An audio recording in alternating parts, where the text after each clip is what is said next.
Top doctor who had an after death experience claims that he had a vision, he actually saw hell. He was on the operating table, almost deceased, his heart had stopped, his body drained of blood, and he himself was no longer able to breathe on his own.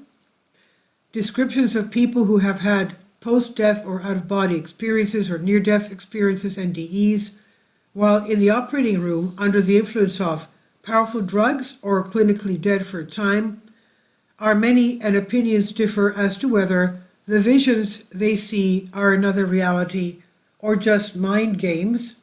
However, the testimonies of scientists, people who were once skeptics and rejected such testimonies that life brought them this way and gained contact with the afterlife, are increasing.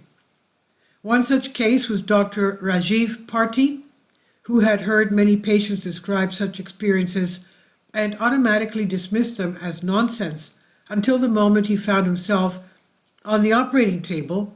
Party was diagnosed with prostate cancer and underwent a series of surgeries.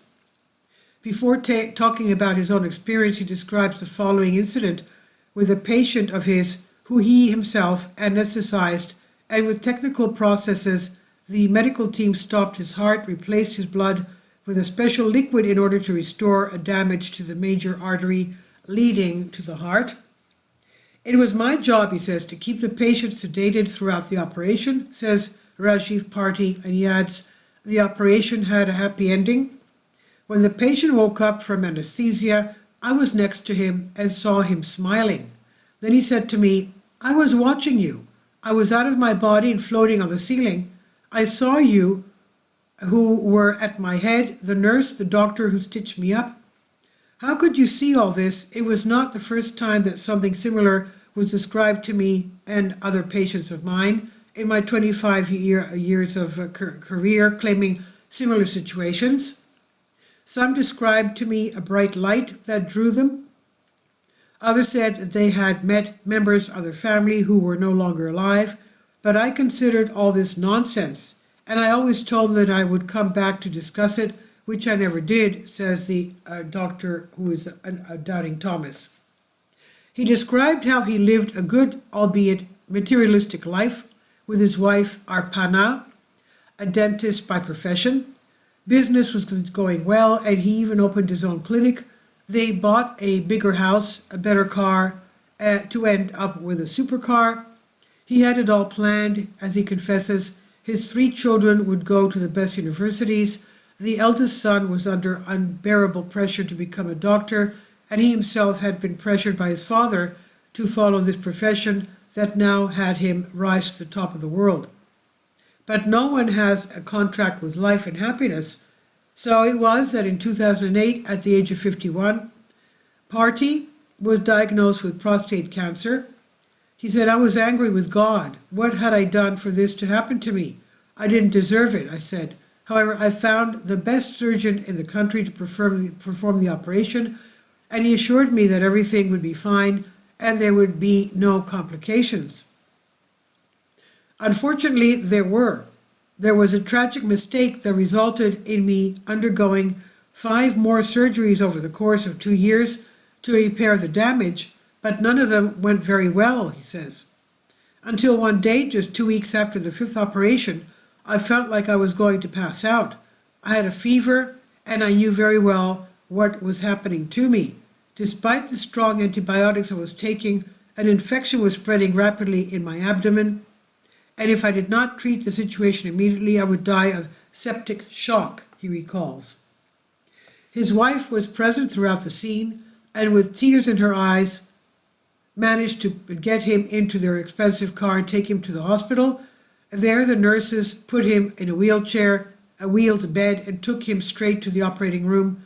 In his confusion, he can even communicate with the doctors who are preparing for the operation. In fact, after telling the anesthesiologist his professional status and asking him what substances he will use for anesthesia, he consents and leaves himself in their hands. Are you ready? The doctor asked me. Before I could answer, I was sedated. But suddenly I regained consciousness. What happened? I wondered. Is the operation over already? I felt a lift and a tightening in in the stomach, like when an elevator takes you up to the high speed to the 20th floor of a building. That's when I saw the medical team operating on me. I was out of my body and watched them. I saw where I had been opened. I heard the doctor tell an obscene joke, which I will not repeat, at which they all laughed, as I did too. But what was happening?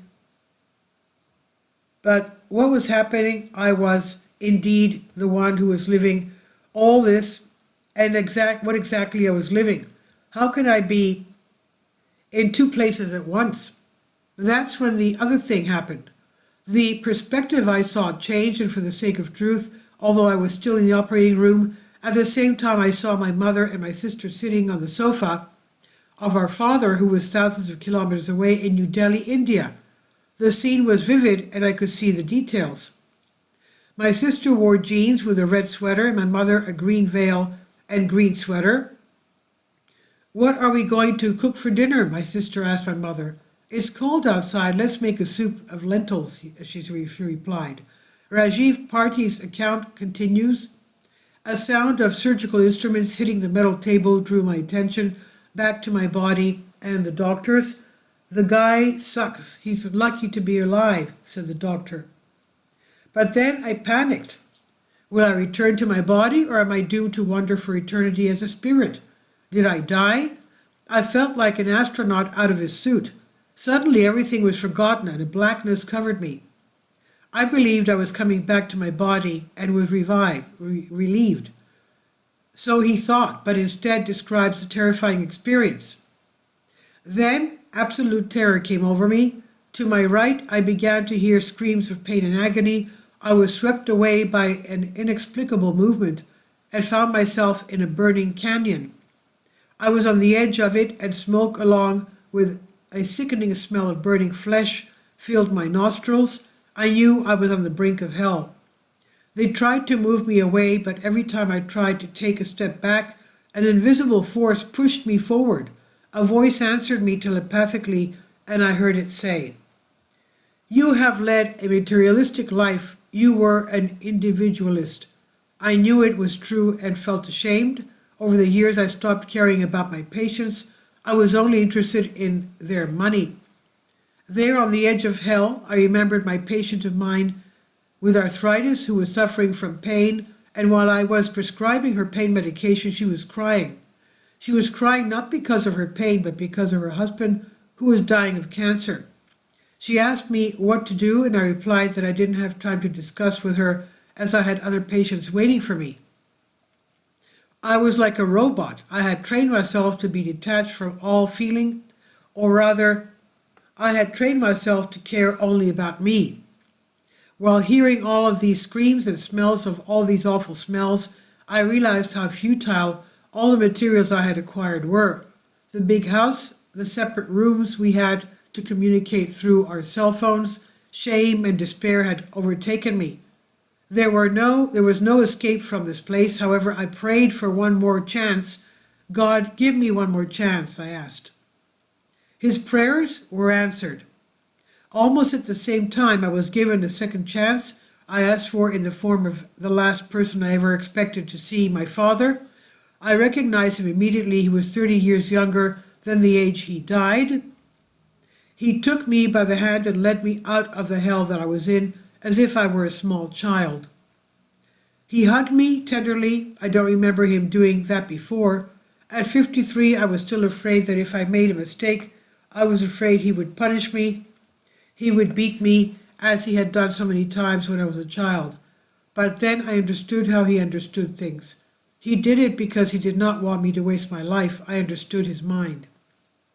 It was not anger when he beat me, but fear. His tyranny came from his love for me. And now he was saving me from hell, and my heart was filled with love looking at him. Anger passes from one to another. You can stop it. Stop being angry. Choose love is the most important thing in the universe, he told me. And I asked him if I will be able to return to Earth. Then we found ourselves in a tunnel with others. It was my ancestors who welcomed me. Then I was alone and saw scenes from my past. I felt my mother's love. Then again, a voice spoke to me telepathically. The simple moments are the most important. All moments are memories and lessons. They all build your character, the voice said. The archangels. Then two angelic forms appeared in human form. It was the archangels Gabriel and Michael who took me and lifted me up. I found myself in a beautiful place, fertile and fragrant, which gave me great pleasure. But the archangels took me to an even higher level, the highest, which was surrounded by a brilliant light.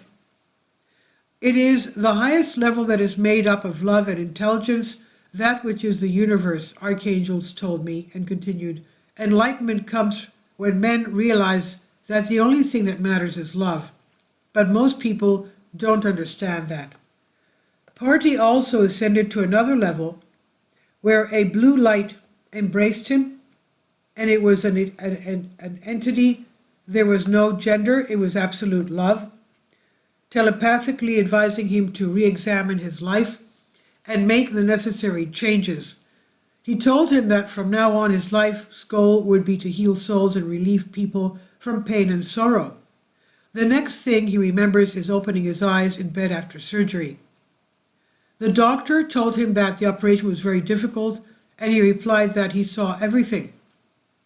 Of course, the doctor was skeptical.